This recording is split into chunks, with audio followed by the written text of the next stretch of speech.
Good morning, everyone. I'm Steve Ross. I'm the director of the USC Casden Institute and Distinguished Professor of History at USC.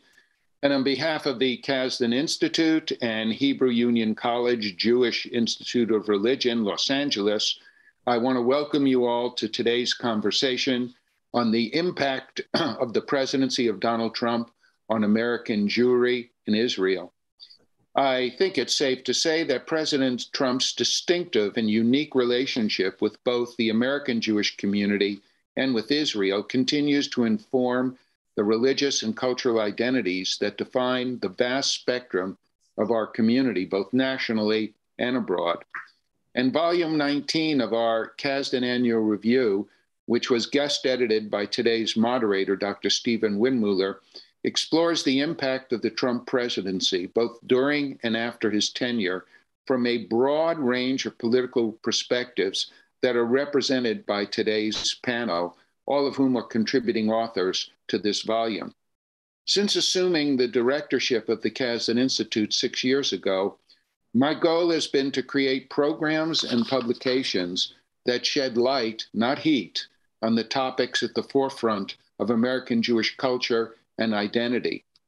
To that end, 2 years ago, we asked Steven Windmueller to assemble a volume that represents a multitude of viewpoints, ranging from staunch Trump defenders to equally staunch Trump critics. We asked only one thing from our authors: write whatever you wish, but treat those on the other side of your argument with respect. Our contributors include academics, journalists, lobbyists, activists, and pollsters who represent a spectrum of opinions on the 45th president's impact on national and international life. And today's panel features 5 of our contributors, all of whom will be introduced in much greater detail by my colleague, Steven Windmueller. And I'm pleased to say that our panelists today, who I'm very grateful for their participation, includes Liz Burney, Gilbert Kahn, Shani Reichman, Gary Zola, and Ehud Yaron. I want to thank today's panelists, and I want to thank the audience for your willingness to engage in a meaningful conversation that has become a, unfortunately, highly polarizing yet critical topic in American life. And our format for our audience, I'm going to introduce Steve Windmueller, who will introduce the panelists. Afterwards, they will have a conversation for roughly an hour or so, and then we will turn it over to you. You will have a chance to write your questions in the audience question box, and then Stephen will pose those questions to our panelists. And now it's my great pleasure to introduce my longtime colleague and my friend, Dr. Steven Windmueller, Professor Emeritus of Jewish Communal Studies at Hebrew Union College, Jewish Institute of Religion, and the current interim director of the Zelikow School of Jewish Nonprofit Management. Welcome, Steven, and thank you. Thank you, Steve Ross, and it's great to be with all of you today. Indeed, as Steve has pointed out, the 45th President of the United States has left a deep and important imprint on American Jews and Israel. The volume itself was designed to look at the rise of political popularism, the change in American culture and politics from a period of American liberalism to this new phenomenon. It was designed in certain respects to create and to mobilize an understanding of the uniqueness of Donald Trump's presidency, its cultural implications, its political and social factors. To do this, it was essential to have the support and encouragement of the Casden leadership, for which I am most grateful, to Stephen Ross for his leadership as its director, and to Lisa Ansell for her role as the associate director. And to my colleagues, the 14 writers who participated in this extraordinary study, the 19th volume of the Casden Institute. The volume consists of perspectives that cover different lenses of the effects or imprints of Donald Trump on American Jews and Israel. To help us with this conversation today, we've invited 5 of these distinguished contributors. Elizabeth Burney is a graduate of Cornell University and the University of Chicago Law School. She serves as the National Director of Research and Special Projects for the ZOA, the Zionist Organization of America. Ms. Burney's work has included contributions of amicus briefs to the Supreme Court, her role as co-authoring articles and other documents for the ZOA. She has represented the ZOA on college campuses in front of synagogue audiences and has been involved with radio and television programming. We are extremely pleased to have Liz Burney with us. Shani Reichman is the Israel Policy Forum's Atid National Director, a role that is of importance in understanding younger American Jews and their voice, not only during the Trump era, but certainly moving forward in terms of the role that millennials and Gen Zs will play in the American Jewish story. Shani's story herself is one of being a graduate of Queens College in the field of political science and urban affairs. And on a personal level, she has been involved deeply in various projects and aspects of New York's Jewish life, serving at one point on the human relations team of the Israel Embassy at the United Nations. She's also worked in other arenas of the New York Jewish and general community and has been active with Hillel's International's role through its Office of Innovation. Dr. Ehud Iran is the Senior Lecturer of International Relations at Haifa University. Ehud carries a number of distinguished honors and service to not only the state of Israel, but for the Jewish people. He has been an important provider of information as a member of the board of Mitvim, a leading think tank in Israel. He has served as well as a scholar in residence at Stanford University's Department of Political Science.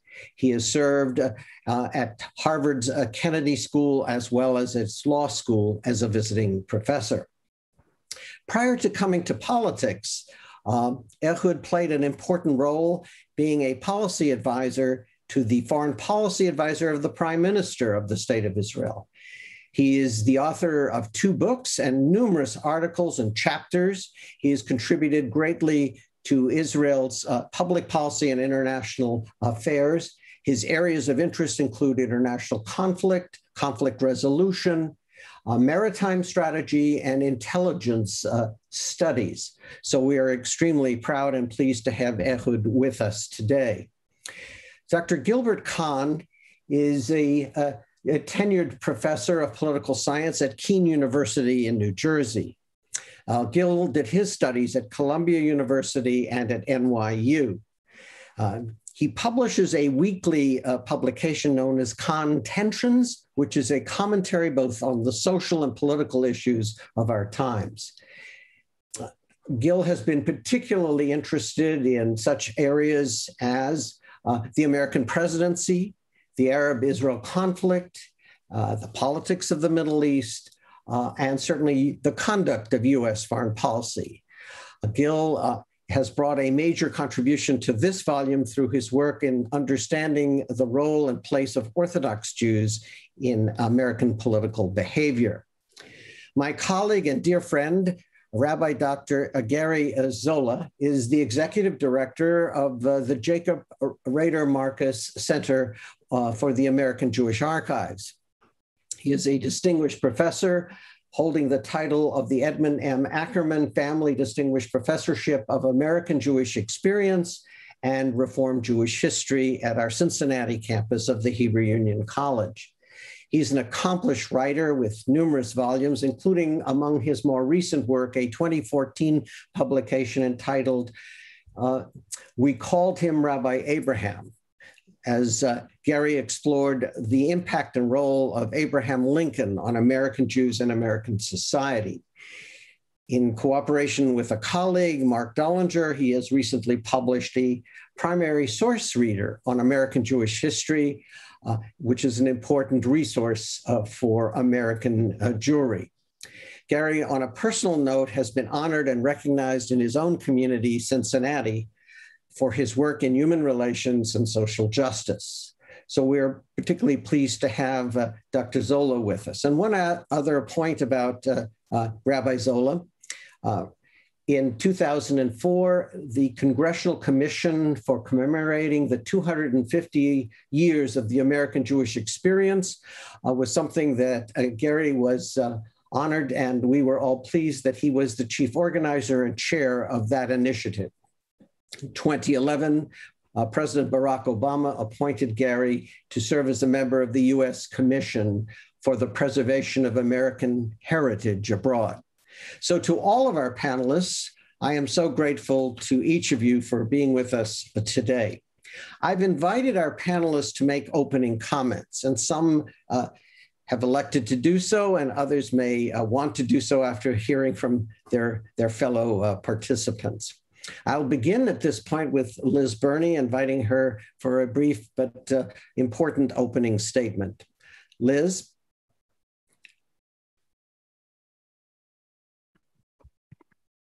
Shavua Tov. Thank you to everyone at the Casden Institute and HUC for your kind introduction and your dedication to civil discourse. The chapter I co-authored with ZOA President Morton Klein is entitled Trump, Friend Extraordinaire to Israel and the Jewish People. That remains true. In fact, ZOA is honoring former President Trump in person at ZOA's annual gala in New York on Sunday, November 13th, quote, for being the best friend Israel ever had in the White House, end quote. Trump's executive order on combating anti-Semitism helped ZOA's day-to-day civil rights legal work defending Jewish and pro-Israel students from harassment on college campuses. ZOA had previously led a successful 6-year battle to reinterpret the 1964 Civil Rights Act to protect Jewish students.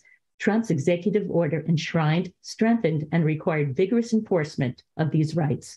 Trump combated anti-Semitism in numerous other ways. He brokered a groundbreaking MOU with Bahrain to eradicate anti-Semitism. This was in addition to Trump's great achievements brokering the Abraham Accords. Trump deported the last known Nazi war criminal from the United States. Multiple previous administrations failed to do so. Trump condemned congressional squad members' anti-Semitism. Trump's State of the Union address and many speeches denounced, quote, the vile poison of anti-Semitism or those who spread its venomous creed anywhere and everywhere it occurs.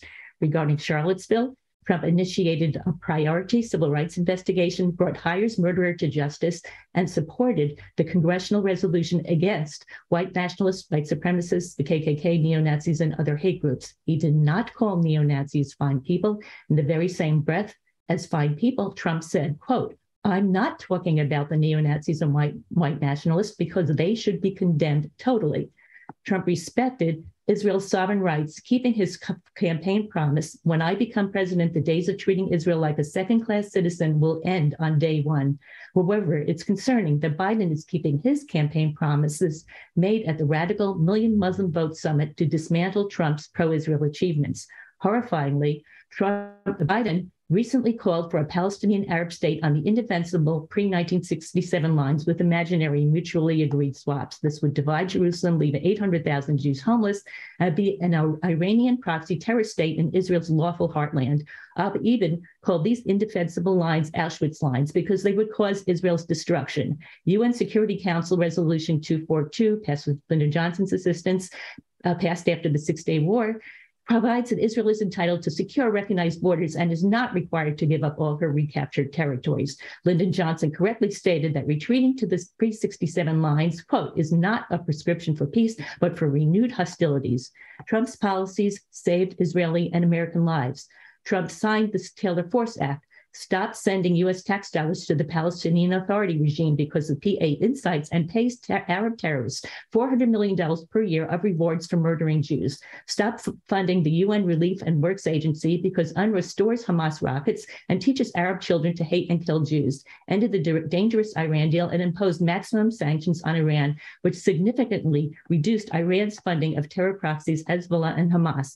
My chapter related that upon taking office, Biden immediately restarted funding the Palestinian Arabs and UNRWA, first giving them $250 million, then another $360 million after Hamas launched 4,500 rockets at Israel in May of 2021. That rewards and incites more terror. It's gotten even worse since I wrote the chapter. This July, Biden announced more payments, bringing his administration's funding of UNRWA and Palestinian Arabs to $1.5 billion. I'm horrified that our tax dollars are enabling anti-Jewish terror. Biden is also failing to properly enforce Iran sanctions and is continuing to negotiate an Iran deal, which would give Iran $1 trillion over 10 years to vastly increase its terror activities. The Biden administration also pressured Israel to enter into a terrible recently announced deal to give rightful Israeli maritime territory and gas fields to Hezbollah-controlled Lebanon. This will enrich Iranian proxy Hezbollah with billions of dollars. President Trump relocated the U.S. Embassy to Israel's eternal capital, Jerusalem. Biden is trying to undermine this by pressuring to open a U.S. consulate for Palestinian Arabs in Western Jerusalem. Trump recognized Israel's sovereignty over the Golan Heights. The Golan was part of the original mandate held in trust for the Jewish people and has a long Jewish history. Biden's Secretary of State refused to acknowledge this. Trump properly recognized that Jewish communities in Judea and Samaria are legal. Biden and his ambassador to Israel, Thomas Nides, constantly pressure Israel to stop these lawful Jewish communities and refuse to visit them. Trump resigned from the so-called UN Human Rights Council because the council continues to focus on falsely attacking Israel. Biden rejoined it. Trump acted against the International Criminal Court's unlawful investigation of Israel. Trump sanctioned ICC personnel and closed the PLO office in Washington, D.C. for prompting the illegal ICC investigation. Biden lifted the ICC sanctions. Trump appointed great friends of Israel to important posts. Biden appointed numerous Israel haters, boycott supporters, and anti-Semites. COA posted a Biden Appointments Watch page describing their backgrounds. And Trump was the first U.S. president to pray at the Holy Western Wall in Jerusalem, yet Biden removed the Israeli flag from his limo when traveling in the Jewish quarter where the Western Wall is located. Even when Trump was president-elect, Trump tried to stop the lame duck Obama administration from orchestrating the passage of horrendously anti-Israel UN Security Council resolutions. I'm concerned that during his UN address in September, Biden called for the Security Council veto power to be used rarely. This could enable passage of more anti-Israel resolutions. If I had more time, I would go on, but thank you very much for this time. Thank you, Elizabeth. I believe, Dr. Khan, you would like to make an opening statement as well. Please unmute yourself.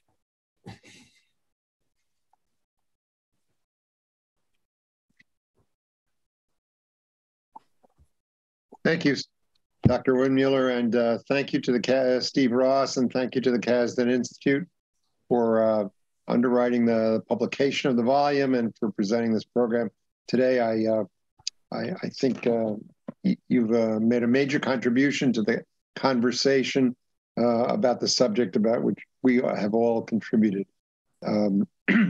I just want to focus a little bit on a piece of the American Jewish community, and perhaps to some extent eventually feed into some of the remarks my colleague Ehud Iran will discuss as well. And that is the Orthodox Jews and the Orthodox Jewish community as it becomes as a portion of the American Jewish community. Historically speaking, Orthodox Jewry behaved very much like the entire Jewish community did, politically we're speaking. For the most part, the Jews in America were Democrats, and they remain Democrats and allied with the Democratic Party. There also has to be an understanding that in talking about the Jewish community, the Orthodox Jewish community, there are two distinct units. One is the Haredi community, and the other is the so-called modern Orthodox community, about which I'm not going to delve into details about the differences because for lack of time, although we could discuss it at a later point. The comment is really the following that I want to emphasize. There are 2 points I want to emphasize. One is that historically speaking, immigrants in America were almost always attracted to the Democratic Party, certainly in the 20th century. And because they felt that the services and the needs of the American immigrants were best served within the Democratic Party. While there had been a Jewish population both in the 19th century as well, the immigrants in America, the Jewish immigrants, moved in to support the Democratic Party for the most part, not exclusive.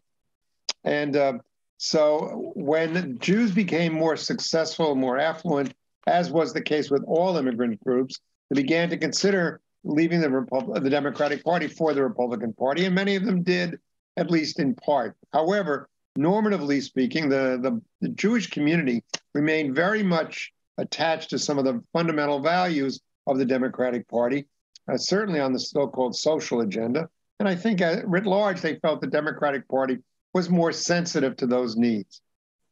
When you get to the middle of in the post-Shoah period, and specifically with the establishment of the State of Israel, it took a while, as we all know, before the United States became actively engaged in supporting Israel. And really, to some extent, it took the 1967 war to galvanize the American Jewish community and the American political process to be more attached to the Jewish community and concerned about Israel and concerned about the future of Israel. And that then grew and grew. I think that among the Jewish community, they remained allied with the Democratic Party because they were seen, certainly within the Congress, to be the major force in support of Jewish interests vis-a-vis Israel. The Democrats, to a large extent, therefore, presented the best hope for support for the State of Israel. In beginning with Richard Nixon and then subsequently later with Ronald Reagan, there was a drift over to the Republican Party, not in huge numbers, but smaller numbers, reflecting a certain very classic model of immigrants becoming secure, moving towards the party that they presume to be or perceived to be more supportive of their concerns and their interests. Consequently, what happened is that more and more of the Orthodox community, and it was largely within that community, became more interested in the ideas of the Republican Party, and they moved us over to that wing as well. Now, in the one other, so you had a portion of the Jewish community, considerably small but significant Jews who became more interested in engaging with the Republican Party, excuse me, and that then enabled the Republican Party to sort of see that there might be support for them within the Jewish community, specifically within that 15 to 20% that represents both wings of the Orthodox community. Now, one other thing is very important in terms of looking at their behavior today, and then I'll jump to immediate issues, and that is that modern Orthodox community today represent the major force of American emigration to Israel. Those who are coming to Israel, who are settling in Israel, moving to Israel, both seniors, middle-aged people, but especially younger people, are the modern Orthodox. The Haredi community has always had a such fairly steady stream of movement to Israel, but it's specifically among the modern Orthodox that you have emigration to Israel. Now, as a function of that, there's an investment that American Orthodox Jews have. Their kids are there, their children are there, their grandchildren are there. They themselves have property, have houses, have homes, have second homes, and then many move there. So they have an investment in the security of Israel. And it is, I believe, that their perception that Donald Trump played to very much, that you had to protect the investments that they had made in Israel. And they had made a significant investment both in kind as well as in family, and therefore they perceived that the Trump administration was best to help them. The Haredim had been a fairly firm movement in that direction as well. That's what you had in the past. Now you had those two elements, the immigration plus the financial investment, that brought American Orthodoxy to have a much more significant stake in the future of Israel, and Donald Trump played to that very effectively. I think the interesting question today, I believe, is whether or not the modern Orthodox specifically, rather than the Haredim, whom I believe are not going to dramatically change, are still where they were 2 years ago. Are they more supportive of the ideology that Trump expressed, or are they beginning to question some of those? And that's a matter we perhaps can discuss later. Thank you. Thank you, Professor Kahn. Any of my other colleagues would like to make an opening statement before we go into the core questions that I would love to share with each of you? Dr. Zola, Gary, why don't you go ahead and unmute, please? Yeah, so first of all, I'd like to echo Professor Kahn's opening sentiments. We're so grateful to you, Professor Windmueller, and to you, Professor Ross, and the Casden Institute for advancing this very important conversation. And grateful to all of the colleagues who've assembled this afternoon to discuss the topic. I want to begin by paying tribute to Professor Windmueller, because when Professor Windmueller approached me and asked me if I would be interested in contributing to the volume, I hesitated.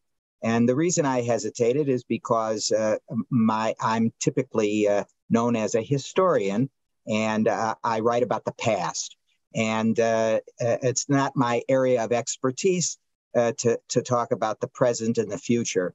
And as I always like to say, historians have enough trouble getting the past reconstructed correctly, and therefore to talk about what's going on today and then in the future is really venturing out on, shall we say, thin ice.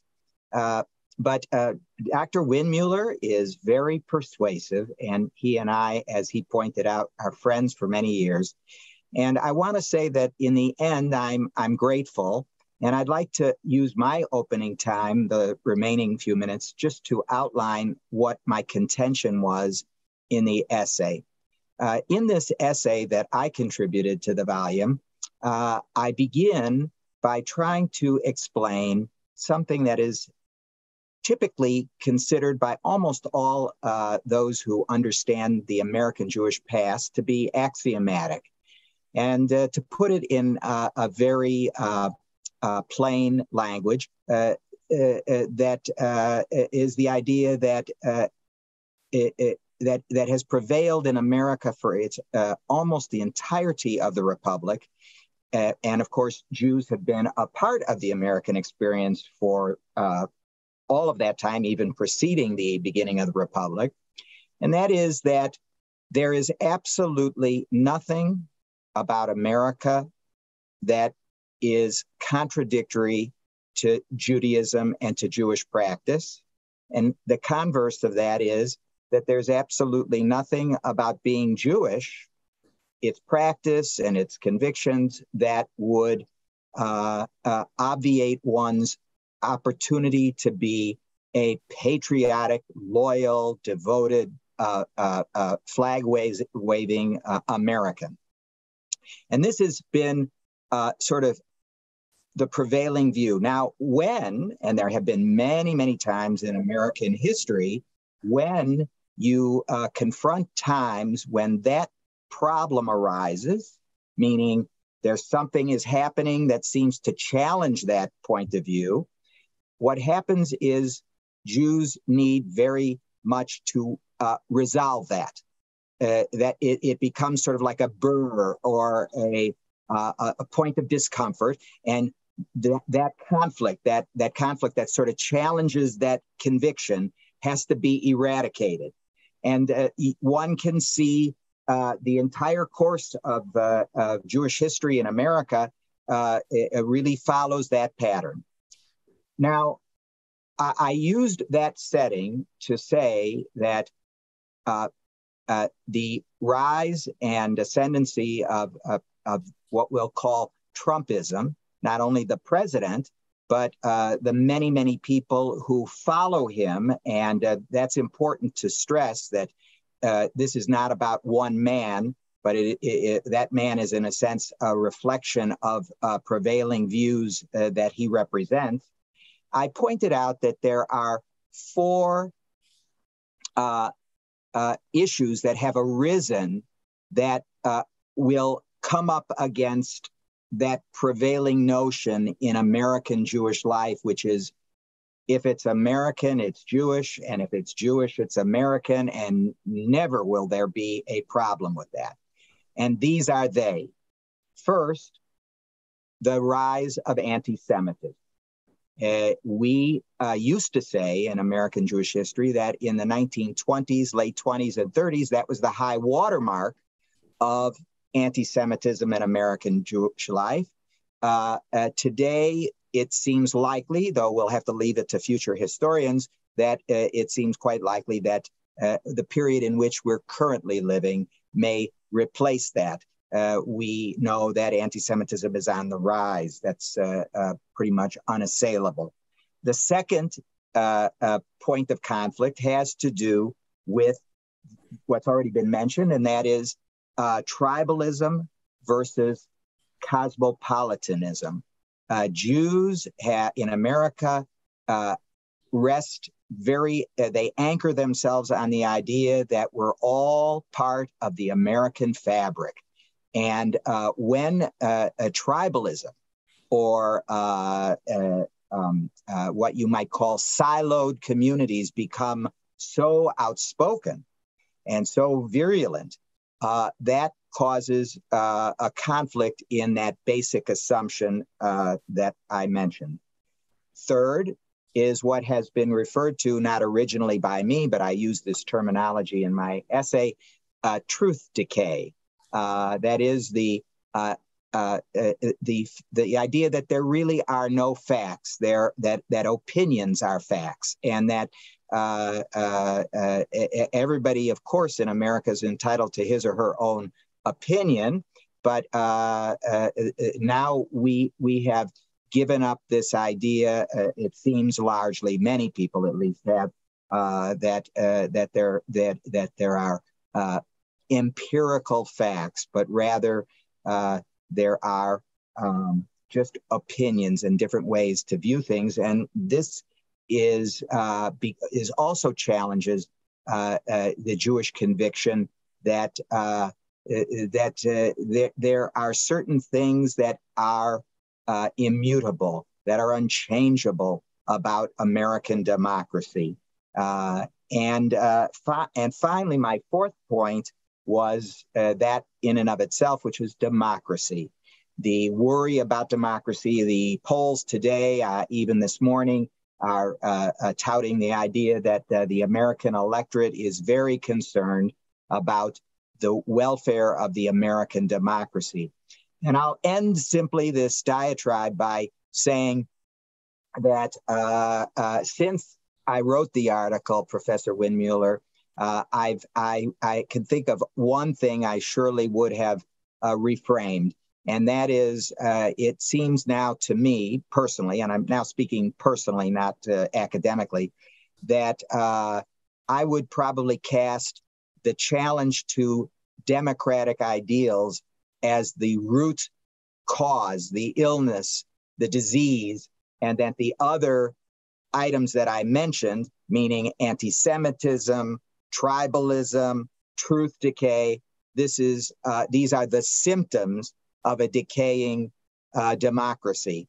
And that's an idea that I've been drawn to more and more since the article was published. Thank you for giving me the time to open. Thank you, Dr. Zola, for your comments. Shani Reichman, I think you would like to offer a few words as well to introduce this conversation. I would. Thank you, Stephen. I appreciate it. I wasn't planning to, but the remarks of Gilbert Kahn reminded me that perhaps I've been shaped quite a bit by the community that I come from. And when reconsidering what I had written, and if there's any piece that I would change in any way or any new thought process I have, I think that I've just been shaped quite a lot by the community that I come from, which is more Mizrahi, more modern Orthodox, and fits into that group of people who are very fond of Donald Trump. And so I wrote a lot about the polarization. I wrote a lot in the chapter that I co-authored with my predecessor, Adam Bassiano, about how there are a large portion of American Jews who cannot fathom that you could be a Jew and vote for Trump. And then in the other direction, the group that I sort of come from, not personally, but community-wise, of folks who cannot fathom that you could be a Jew and not support Donald Trump. And being so shaped by that, I focused a lot on that polarization. And in reflecting more, I wish I had focused a little bit more on the majority of young American Jews who fit more into perhaps what Dr. Zola spoke about in terms of not aligning as closely with Trump. This really directly impacted my work, and I've been seeing the trends get worse and worse over the past 6 years since I started working with young American Jews. And I started in September 2017, so a really great time to track these trends. And a big part of my work is to engage young American Jews on Israel and on the Israeli-Palestinian conflict. And this has just gotten exponentially more challenging as I watch this population, which I also identify as distancing themselves from Israel in a really significant way that I view as quite tragic, frankly. Now, I would not go so far as to say that he caused them to be anti-Israel or anti-Zionist, which some in the media might like to paint them as, but they certainly feel more of a discomfort in associating with the state of Israel. They don't want to talk about it. They are very intentionally leaning out of those conversations, leaning out of those spaces. And in fact, I've been shocked by how many young American Jews who are fairly moderate in their opinions, maybe akin to a Meretz or Labor Party voter in Israel, don't want to identify as Zionist anymore. And it has made my work of engaging young Jews on Israel that much more difficult. Not to downplay the extent to which, of course, the far left has cultivated this environment as well, but it's also a lot of Trump's doing, because on the one hand, they're thinking, if Trump is so enamored by Israel, it cannot possibly be something I would want to associate with, right? Especially if you think of some of the other countries he cozies up to, which also don't align with many liberal values. And they also know how attracted to Trump Israelis are. And they think not just the Israeli government, but as Israelis themselves support Trump, they either don't share our values or they don't care about how he has negatively impacted American Jews and anti-Semitism in this country. And that's a pretty dangerous trend as far as I'm concerned. That said, I don't feel so alarmed about it. I work in an organization that lists Zionism as one of its core values. And we have been working with, as I mentioned, a lot of young American Jews, including many of whom are progressive, some are conservative, but of course, being young American Jews, most are progressive or Democrats. And we remind them on a very regular basis that despite what Trump has been telling them as recently as, I think, 2 weeks ago, they are not traitors to Israel. They can support Israel and be Zionists, even if they're critical of the actions by a right-wing government. And I think that's pretty important to say. And I didn't used to find myself saying that so often because people inherently knew it. And I think the rise of Trump made me have to say it a lot more often. And that is very troubling. So being called a traitor by the former US president, and some in the right-wing Jewish community as well have jumped on that bandwagon, right? And that is a problem for people like us who I will venture to guess all want Zionism and support for Israel to continue to be consensus in the American Jewish community. And so when reflecting on my chapter in the book, I do regret not emphasizing that enough because I've seen it get worse. And now I think that is really the legacy that Trump is leaving. And so I find myself, it's actually been made better because of the elections in Israel, where people see, oh, there could be more of a center-left government in Israel, B'ezrat Hashem, and that could support a peace process potentially. And so they can remember that Israel is a democracy, so you don't just stop being a Zionist depending on who is the prime minister of the country. That's a bit silly. And as long as we keep saying that, I think we can shape how connected American Jews feel to Israel and how confident they feel identifying as Zionists. Thank you. Thank you very much, Shani. I have to point out that the article that Adam and Shani authored was particularly unique because it dealt specifically with a generational question. And as Shani has just reminded us, this is an issue of great complexity, not only for the individuals for that generation, but certainly for the larger Jewish community and understanding what is happening to younger Jews as they confront political challenges. I would like to invite Ehud Eran, if he would like to offer some comments, since each of my colleagues has done so, and would welcome hearing from him.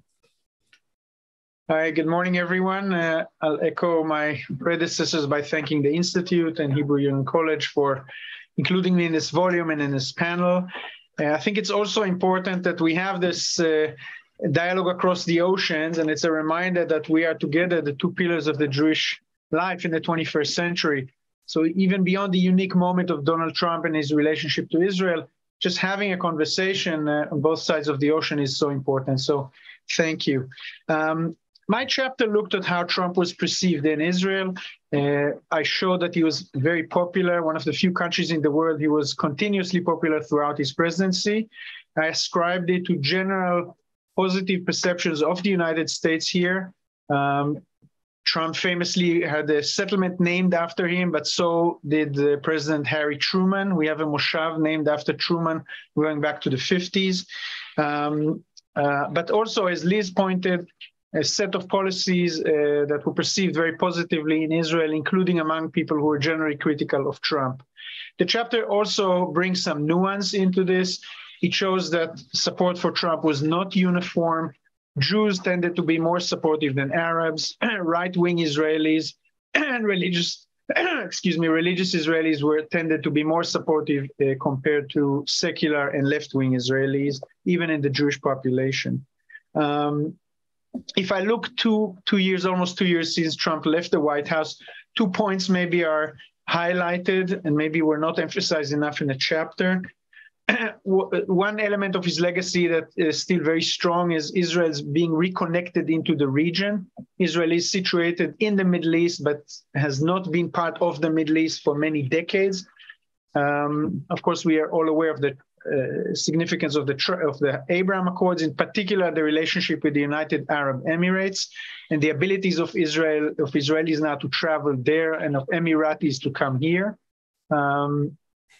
I teach also at Israel's National Defense College, and for the first time in 74 years, we have an Emirati officer who's taking a year-long course in the Israel Defense Forces. It's unthinkable.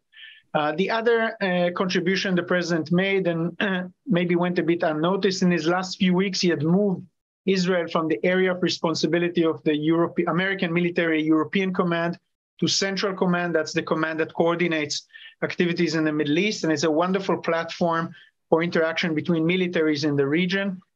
Fortunately or unfortunately, we live in a region in which militaries and security bodies play a big role in foreign policy. And so this opening for military diplomacy reconnects Israel to the region in a way that was not possible before. So that's the external Israel via the region legacy. The internal legacy, there's one element which I didn't fully comprehend, I think, when I wrote the chapter, and that is the interaction is not only how Trump affects Israel's foreign policy or his relationship with the Jewish community. There's a third element, and that is political learning. Our political elites are heavily influenced by what's happening in the United States. We have U.S. Election advisors here since the mid-1990s in all elections. And there has been going on some learning, especially from Israel's right, to President Trump's approach to internal politics. As Shani pointed, since last summer, we have for the first time a government that's more centrist after 12 years of Netanyahu's rule. And the opposition, that would be the right, took a few leaves from the Trump book, a more contrarian approach, refusal to participate in regular parliamentary processes, voting against any decision that was brought up by the coalition, and even some preparation for arguing that the upcoming elections, if they end up in the wrong result, are illegitimate. So part of it draws on internal Israeli dynamics, but part of it, I think, is political learning from what's happening in the United States. Our parliament is comparatively weaker as you compare it to Congress, and so this had weakened the Knesset very much. The coalition also contributed to that in some ways, but I think part of it is learning from this very partisan approach that we saw in Washington. So I think these are two legacies. It's a mixed message if you want to look at it that way. And I look forward to the conversation. Thank you.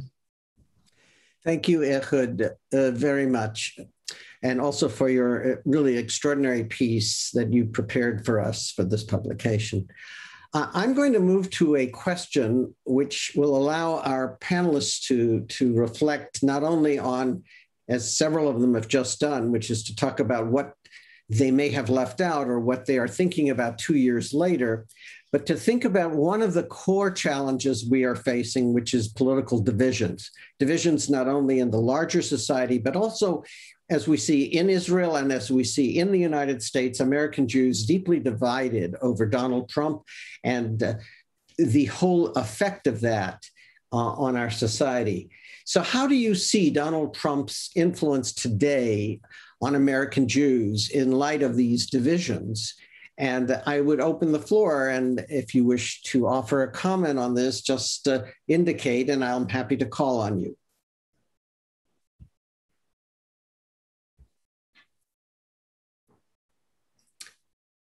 I'm happy to speak. Yes, thank you. Go ahead, Elizabeth.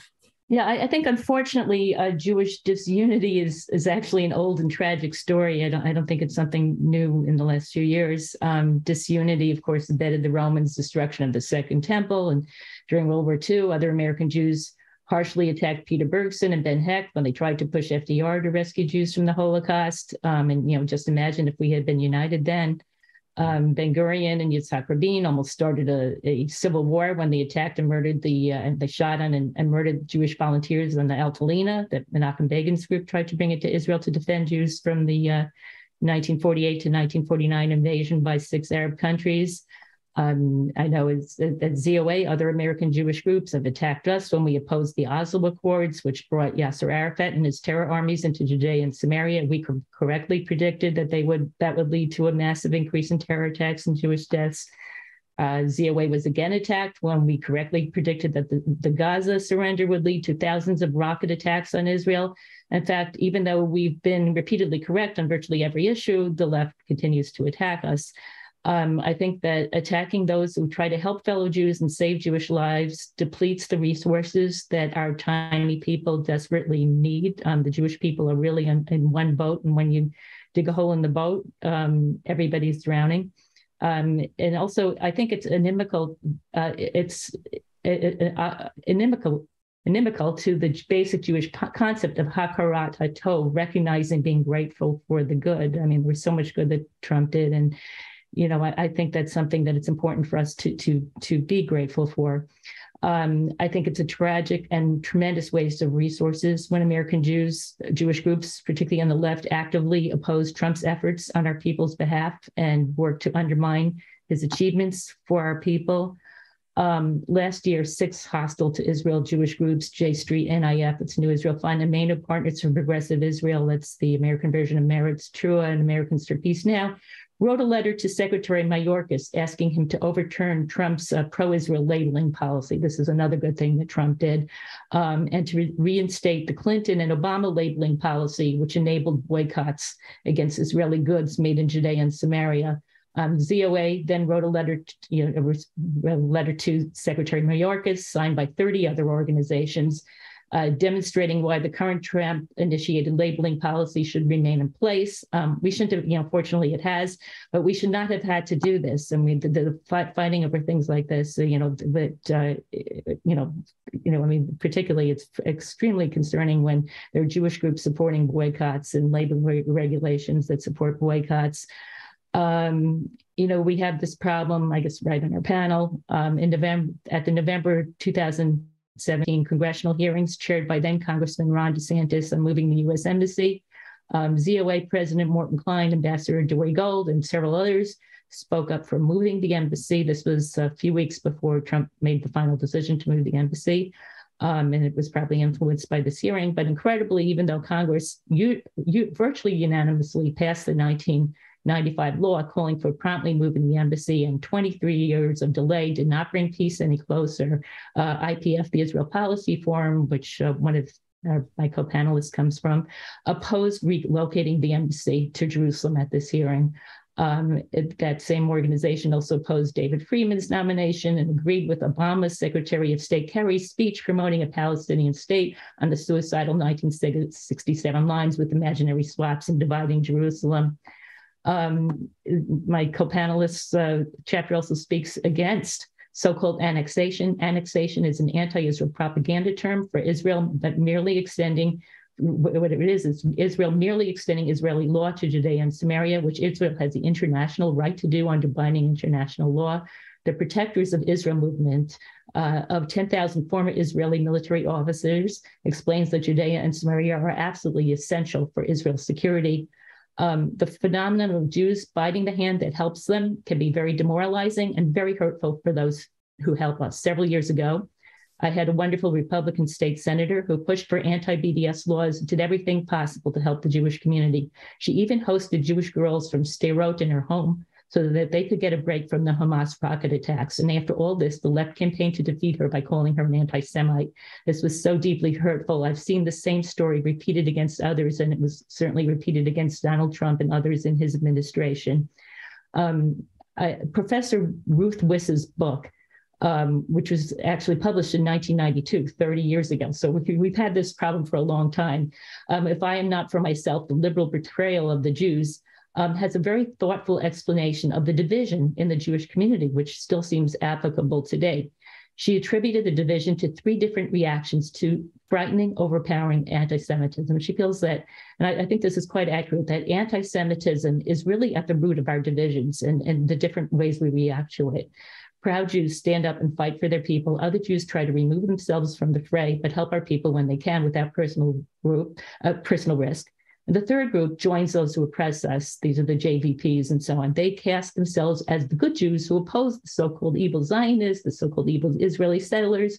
And at the root of all this is fear and ignorance. Anti-Israel propaganda lies that Israel is an occupier of our own land, an apartheid state, and the Jewish communities on Jewish land are illegal or an obstacle to peace are so prevalent that many Jews believe these lies. Incidentally, if anyone listening to this wants a ZOA speaker for your group to debunk the anti-Israel lies, please get in touch with me. Another important book on the whole issue of division is psychiatrist Ken Levin's book, The Oslo Syndrome, Delusions of a People Under Siege. It provides another psychiatric and important explanation. Essentially, some Jews don't want to believe the hard fact that Hamas and the Palestinian Arab regime want us to be dead. They want to demolish all of Israel, and that there's nothing that we can do to change that. So instead, some Jews convince themselves that we only give the Palestinian Arabs a state. Just give them more money. Just lift the weapons blockade. Just lift the checkpoints, then we'll have peace. But of course, we will just create more danger for ourselves and our brothers and sisters in Israel. Finally, I just wanted to note that if Donald Trump prompts us to have forums and discussions like this, where we can civilly examine our divisions, I think that's a real positive. Thank you. Well, Elizabeth has given us a lot to think about and maybe to respond to. She's pointed out the notions of, the behaviors of Jews as being clearly in conflict, as she would perceive it, in their self-interests, but also notes the factor of how we respond to or deal with anti-Semitism, among other themes that she's reflected upon. I would welcome other comments. Just let me know if you would like to offer a perspective. Gary Zola, unmute. Thank you.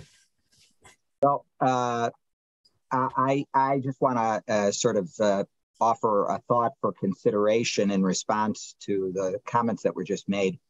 There is one point that we share in common, one point of view, and that is that the Jews have been contentious among themselves, really from the beginning of our corporate experience. If you think back to the stories of the Torah, you realize that when the Jews, as it were, departed from Egypt, they did so and retained their divisions in tribes, and even two tribes refused to settle in the Promised Land. And that is my that point that is made is really baked into the Jewish DNA. All one has to do is look at the Talmudic literature, and you see that it is just rife with disagreement and opposition one to the other. One of the important points, of course, is that all sides are presented, and even when a final decision is made, the minority position is preserved, and that's very important. The one thing I'd like to contribute in response to the comments that were just made is just to observe that what we're dealing with, and here I think I'm following up on an important comment that Ehud Eran mentioned, and that is we have today two large pillars of Jewish life in the world. One is in the Middle East, and that is the State of Israel, and the other is the North American Jewish community. And of all the Jews who live outside of the State of Israel, 80% of them live in the North American continent. And one of the most important things I think we have to bear in mind is what has been referred to, and I'm not sure how much I like this comment or I don't, or these words, but I'll use it because I can't think of anything better at the moment. And that is the difference between that element of world Jewry that has sovereignty over itself and that element of the Jewish world that is part of what we'll call the diaspora. And there's a whole history of diaspora life, and that has that to discuss that and analyze that in this setting is beyond the scope of what we can do. But one element of it, just one, is the need to be able to adapt oneself and to acclimate oneself to the surroundings in which one lives. Even the ancient sages point out, Dina de Malkuta Dina, the law of the land where you live is very important. It's prevalent. So in the State of Israel, of course, Israelis have an entirely different gestalt. And therefore, I think it's a bit dangerous to speak broadly across the board about Jews in Israel and in America as if we're all one people. We are one in terms of, you know, the notion of Am. We're all part of the Jewish experience, but at the same time, our settings are different. You mentioned, for example, Professor Weiss, who I admire so very much, but you know, she was shaped. Her thinking and her ideas were shaped by growing up in Montreal. And that setting is an entirely different setting than the environment where I grew up. Shani was nice enough to talk about the impact of her background and how it's influenced her thinking. So we're all influenced and shaped by where we come from. And therefore, looking at the history of the American Jew is critical to our ability to understand what's going on today. I'll stop there. Thank you. I now invite Gil Khan to offer some thoughts. Unmute, Gil.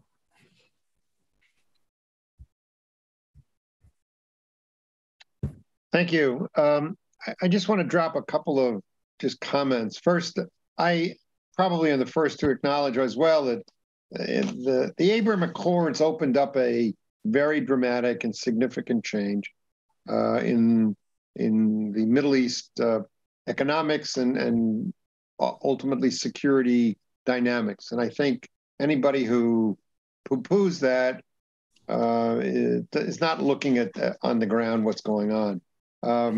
I think the fascinating point here also is that a lot of this was already in place, but to Trump's credit, it became policy. And I think that's the real piece here. I also should say that I opposed moving the embassy myself, but I think in hindsight now, it was merely a blip. And I'm not sure that it made much, I don't think it had the kind of negative impact that perhaps many people assumed it would have. Maybe following up now with other countries doing it, there may be further problems. The British are now debating it, I know. But I think I want to also jump on to follow up on what Shani said earlier. I think the focus on the younger people and how they're responding to Israel is critical to all of this discussion. And that is true as well, even within the Orthodox community. Now, it is different, but let me give you one item, then we can go from there. I think the Dobbs decision had dramatic impact on all young Republicans who suddenly said, wait a minute. And I think while the abortion question may not be as critical, it is significant, certainly among young Jews. And let me give you a specific comment.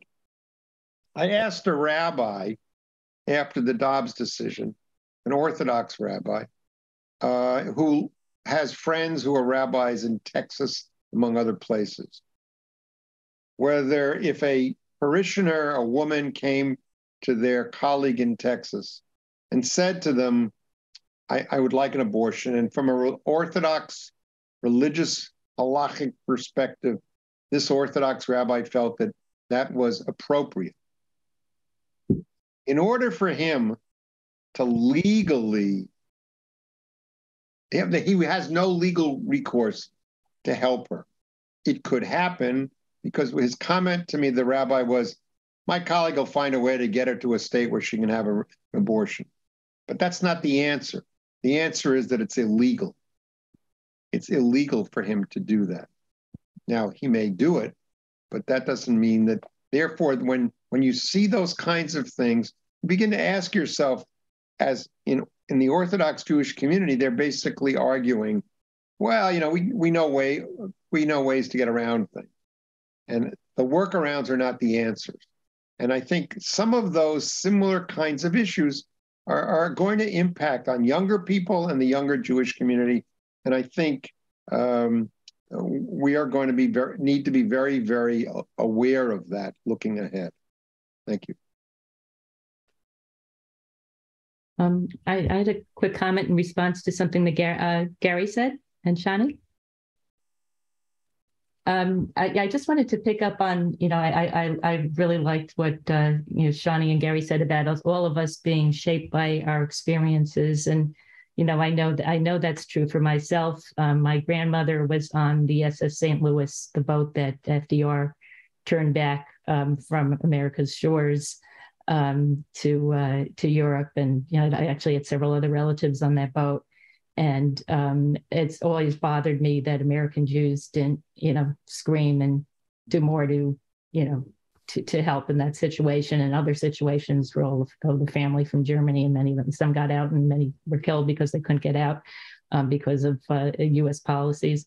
And, this is one reason why I feel so strongly that it's important for us to do everything that we can to help Jews in Israel who are being attacked, and why I'm so horrified by supporting, UNRWA and the Palestinian Authority with funds which are just used to pay terrorists to murder Israelis and Americans. And this is one of the things that just really drives me crazy, that we should really.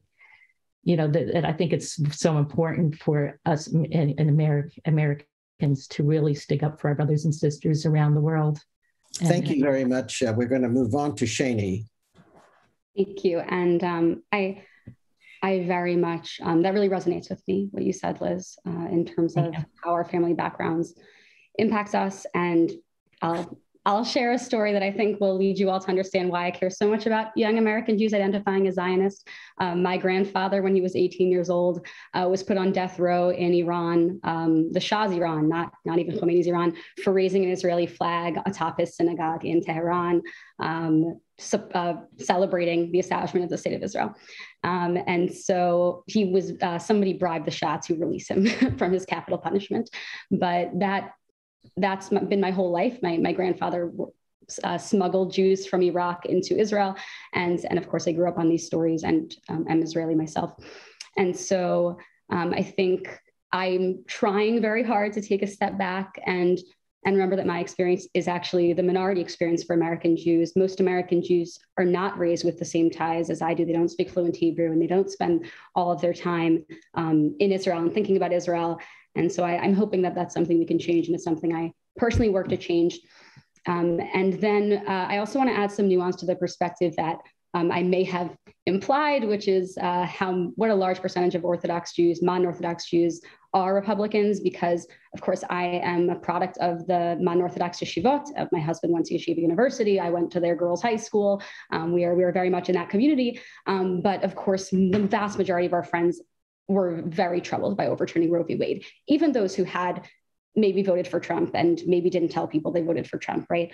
So a lot of Trump's decisions were very troubling to American Jews, including those on the right, including those in the more religious communities.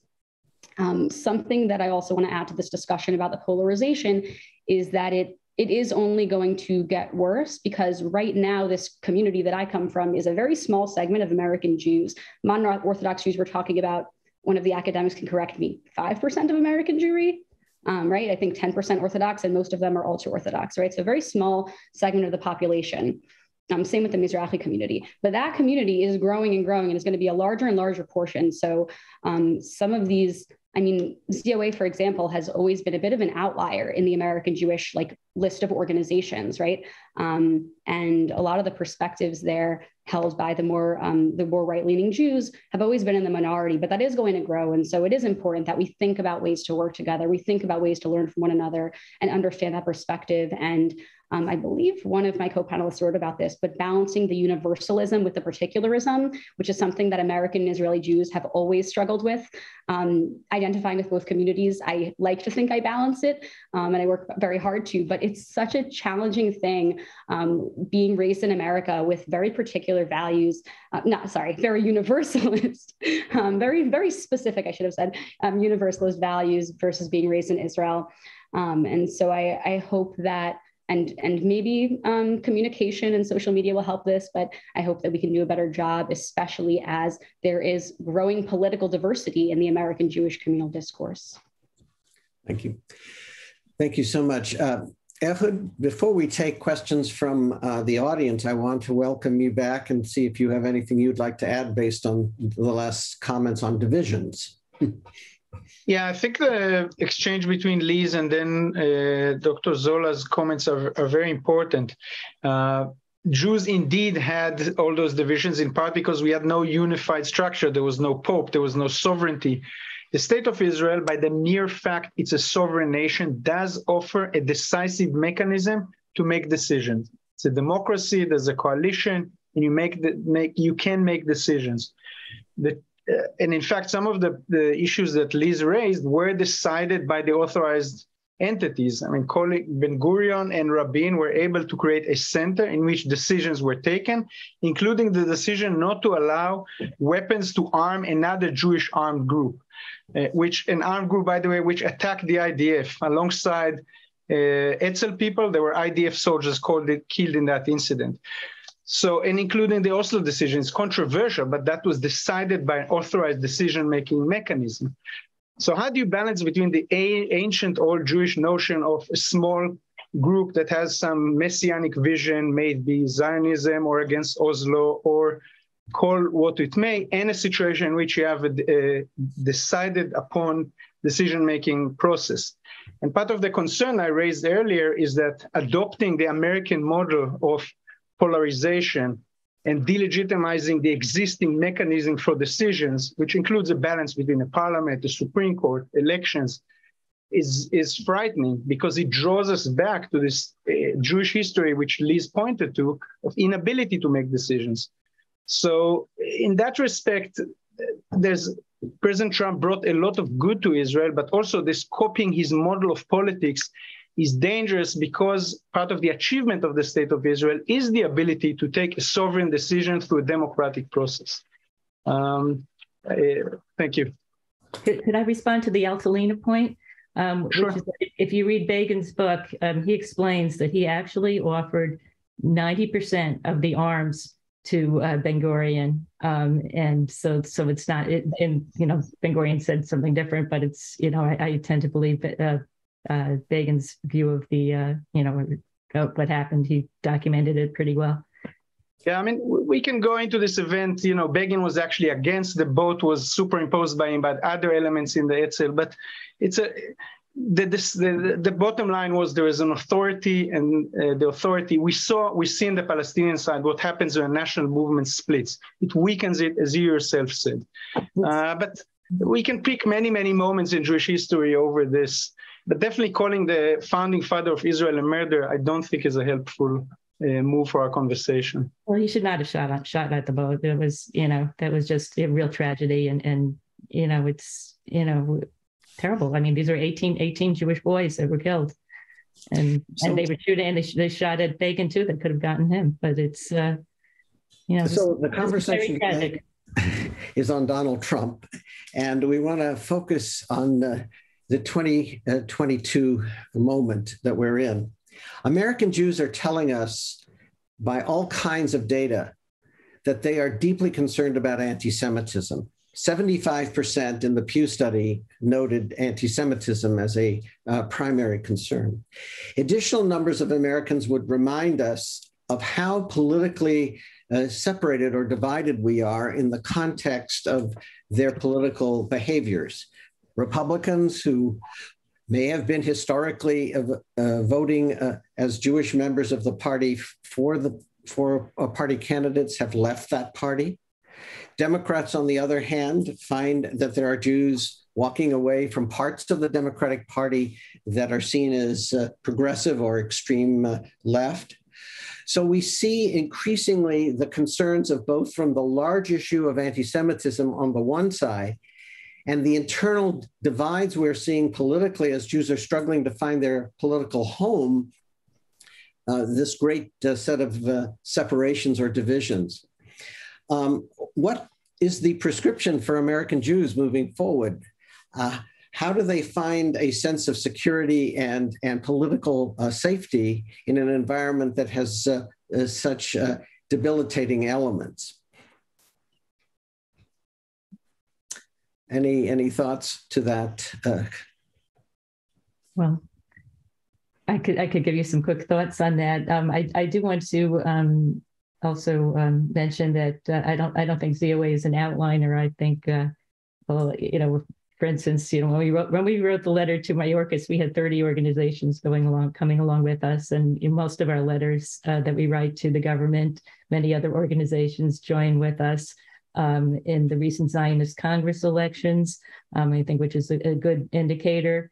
We and the groups allied with us won a majority of the votes. So I think that's a wrong way to characterize the ZOA, particularly among the grassroots Americans. I think that most people, when they hear what we're really about, the majority of Americans or close to that do agree with our policies. So what can we do? First of all, I think, conversations like this are really important. We have to speak with one another and with the people that we don't agree with and try to discuss this issue. It's really important. I think there are many sources of anti-Semitism that we're confronting right now, and I think we have to try to tackle all of them. Is certainly, the traditional neo-Nazi anti-Semitism on the right, which we can never discount. There's the Farrakhan version. There's the SJP, Students for Justice in Palestine, which we are constantly having to deal with on the college campuses, which are harassing Jewish students and making life miserable for them. They're the one who organized this having 9 organizations at Berkeley Law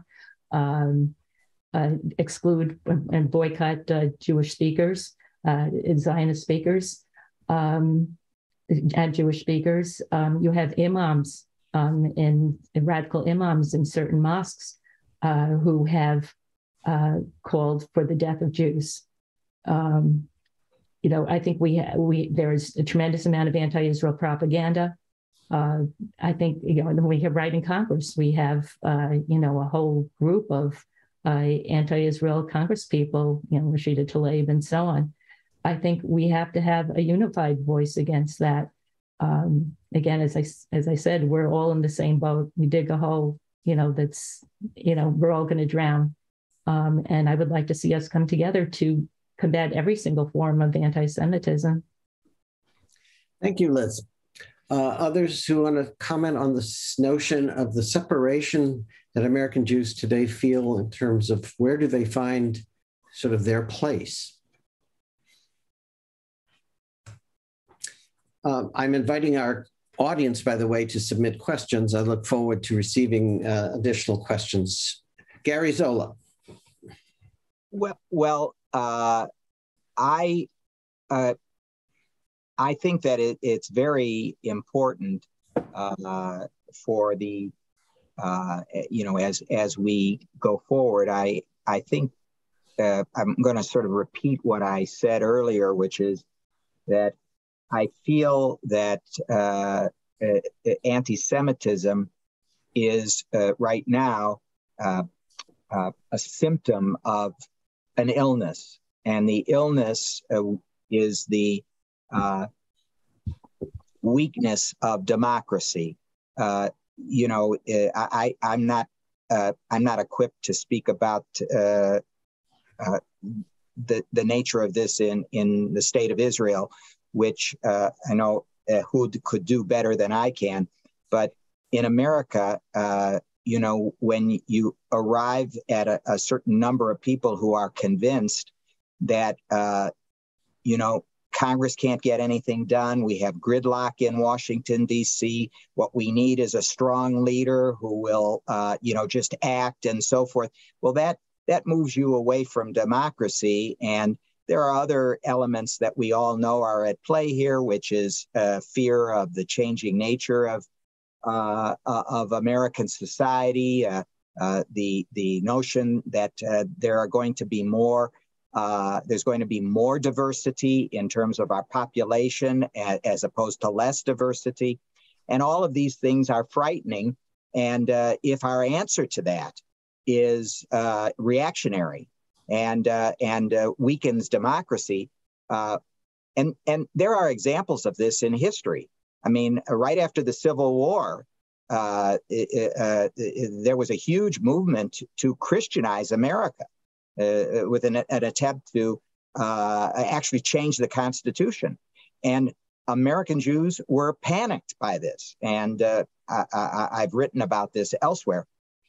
Now, the only thing I would say is I hope it's in addition to what Liz has said and not in contradistinction to it.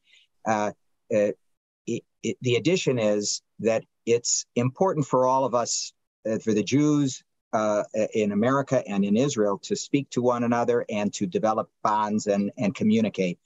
But as we've agreed, I think chances of our unity on various things are negligible. We're going to continue to have different points of view. But what I think we can all do, and that is very important in America, this is very important, is we can work with the larger community as well. And that's very important. We in America, if history teaches us anything, we cannot effect the kind of change and influence that we hope to effect just on our own power, on our own Jewish unity. We have to be a part of the American scene. We have to have friends, and that takes work. That means working in local communities to establish bonds with people who could become like-minded thinkers, and so forth. So I would just add that to the mix. That's something that has been very important to me personally here in Cincinnati. And it's part of an American tradition of what we call coalition making. If you're interested in the issues of minorities, there are going to be minorities who will be interested in your issues. Not always, and there can be always disappointments and all of that, but that's an important element. It's not in opposition to what was said; it is in addition to what has been said. So, Now we have a number of questions all coming in to us at one moment. So I'm going to read several of them. You pick the question you want to respond to, and I'd ask you to be very brief, because now suddenly, as I suggest, the audience is awake and ready to deal with us, and we have only a few minutes left. So one question involves a comment by a member of our audience who asked, this person suggests there's ample evidence that Trump tried to overturn the 2020 election and actually came close to success. Would that have been good or bad for the Jews? Question 2, on the issue of anti-Semitism, do any of the panelists believe that Trump is a bigot? If so, are there any bigots who are not also anti-Semites? Another questioner asked whether or not modern Jewish Orthodox, modern Orthodox community in general is supporting someone to the extent of erosion, that they're contributing to the erosion of separation of church and state and the Johnson Amendment. And still another question has to do with the fact that did World War II, or during World War II, 25% of American Jews were on the wrong side of history? Are we just repeating history? And we have a question about whether or not the ADL, for example, and the JCRCs have failed American Jews by aligning themselves with progressive and radical anti-Semitic movements like BLM. And what are our thoughts about anti-Semitism, not only from the far right, but also from the far left? So they're continuing to come in now, but we'll start with those. And Shani, your hand is up first, and we'll let you go first. Short, please, and let's try to get everyone involved. Yes, I will be very succinct. Thank you. Just to, I think it was the first question, overturning an election is one of the easiest signs to identify of eroding democracy. And when democracy is eroded, it is always, always, always bad for the Jews. So that is my entire perspective on that. And then with regard to the ADL and JCRCs, I've been very impressed by their work with, which I think it was Gary Zola who mentioned in terms of the need for us to be talking more to other people and integrating into American life in a meaningful way. I am a big believer that you can't shape the conversation unless you are in the conversation. And so I don't think that interacting with progressive groups that may not like Israel the way that we all do is necessarily problematic, because I think it's useful for also impacting them in their perspective and showing them that we may share a lot of other values, and perhaps they can then see our perspective on Israel as well. Thank you. Gilbert Kahn, unmute yourself, please. Let me quickly also try to respond. I think that I totally agree that undermining an election is the most blatant example of a challenge to democracy. I think if we are going to have in 2022 what we had in 2020, when there are going to be people running around the country saying the election was stolen, we are fundamentally saying that we don't accept the legitimacy of the election process, and that scares me. I think I'm also equally concerned, and I think that that will affect Jews, because we are 2% plus a little bit, and we will be marginalized even further. With respect to the question of, I want to make a comment we made earlier. I think we really do have to have these kinds of conversations, and we don't. In fact, I would suggest to you that I say this anecdotally, not with specific examples, but if you were to present the kind of conversation we're having here and offer it as a panel in an Orthodox synagogue, you probably wouldn't be able to pull it off. They're just not interested. And I think that's symptomatic of the problem in the Orthodox. They're not interested in a conversation. And I think with respect to the question of whether the Orthodox community is trying to diminish the power of separation of church and state, I think their support of various court decisions and their filings with respect to are suggesting that they very much are moving in that way, and I think continuing to do so. Yes, it is upsetting to me. Others would argue that it protects the Jewish concerns, Jewish interests. I'll stop there. But Ehud, would you like to have a word on any of these questions?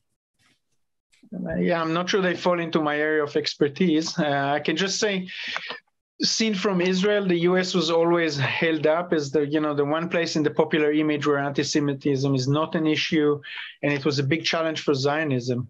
And so everything you're describing here, in a world that's being out of balance and poses the types of threats that Liz maybe mentioned earlier. I'm thinking also about Russia and so on. Ironically, it poses, I think, for Zionists potential revitalization or rethinking again what's our historic role, because we are, at least my generation of Israelis grew up in a secure environment. Everything looked, anti-Semitism looked like something that happens far away, definitely not in the US. And so there's some thinking, I think, here also what all of this mayhem in the US and other places says to us about our own ideology and Israel's future. Thank you. Yes, Elizabeth, just have a moment or two left, so please share. Yeah, I'm glad that you brought up, that one of the questioners brought up BLM, because I accidentally omitted it from my list of places where there's a rise of anti-Semitism from.